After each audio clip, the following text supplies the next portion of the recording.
Hello and welcome to the Southborough News YouTube channel and the West Kent Talking podcast. I'm Martin Webber. There's a referendum coming up in Southborough and High Brooms about the Neighbourhood plan. You need to go out and vote on June the 18th. That's a Thursday.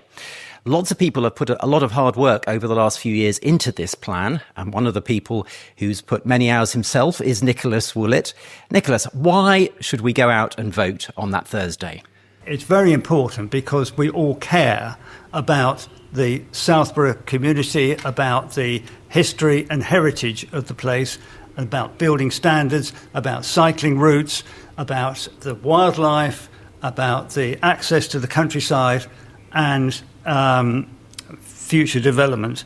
So this report is years of work, as I said, and it fits into planning strategy. When planning proposals come forward, they're considered by the experts and planning committees and experts in the council, and this document will be taken into account, won't it? Not only will it be taken account, but it must be taken into account. The enabling legislation was got through in 2010 by the then MP Greg Clark, and all communities are encouraged to take this route. It therefore means that all residents do have a say in the way the community is going to develop. It has to be considered by the planning authorities. That's in the legislation. And the importance of the referendum is that it's shown to have the strong endorsement of the local population. That is correct, yes. So it is important. And it's not just a question that you very often hear, oh, well, they'll decide anyway, won't they? That's not the case now. We now have the power to body for the council to really take account of what is in the report. So it does deserve careful study. Copies are available in the library for public access. I do suggest that if you've got time to go and have a look, they are easily viewable. So it is quite a long document, isn't it? About 170 pages, but lots of fascinating history about the area. And what else is in it? Things like green spaces. What actually is a green space? You might be surprised to learn. Also, the number of listed buildings. I think there are 42, so they have to be taken into account. The views. We all need to protect the views. You'll see that in the pictures.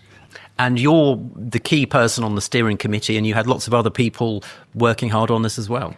We did. We had several people, and I would like at this point to pay tribute to them because they all put an enormous amount of work into it to produce it.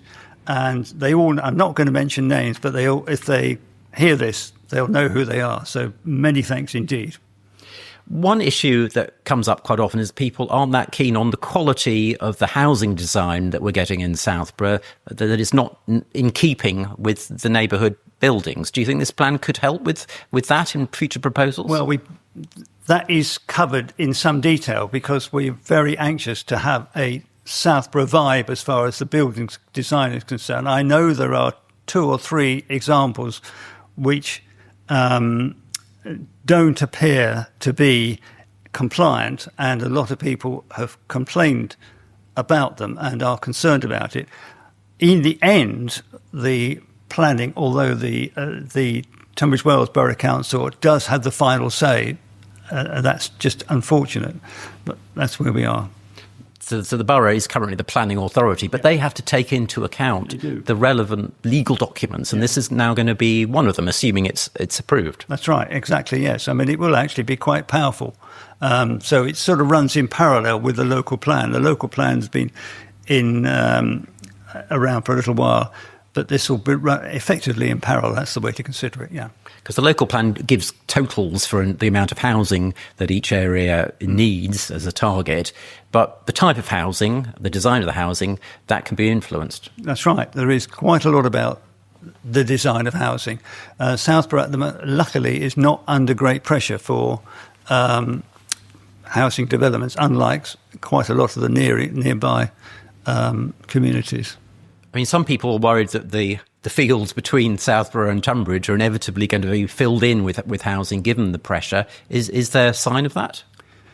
Well, there's always pressure. Now, there's quite a lot of protection because in the neighbourhood plan documents, there's a lot about the existing protection. So you've got high wheeled, you've got English landscape as a separate area.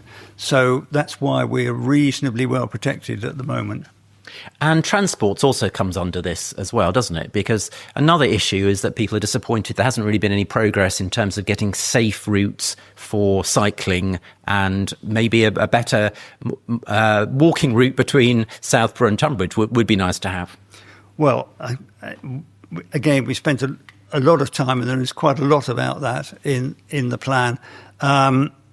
It's very difficult, particularly the question of the flyover, what you do about cycles and the flyover over the A21, A26 junction. As regards walking routes, one of the things that I'm very conscious of that it's very, very difficult to change the designation of paths. You can't easily change a footpath to a bridle path or a bridle path to an IPP. And I think that would be very helpful if we could do that, but it's not in the remit of the NDP or, in fact, TWBC. And part of this process has involved employing quite experienced consultants. That's right. Alison Erdley is our professional consultant, and she has led us through the quite complex procedure quite calmly and produced, I hope everybody will think, a good result.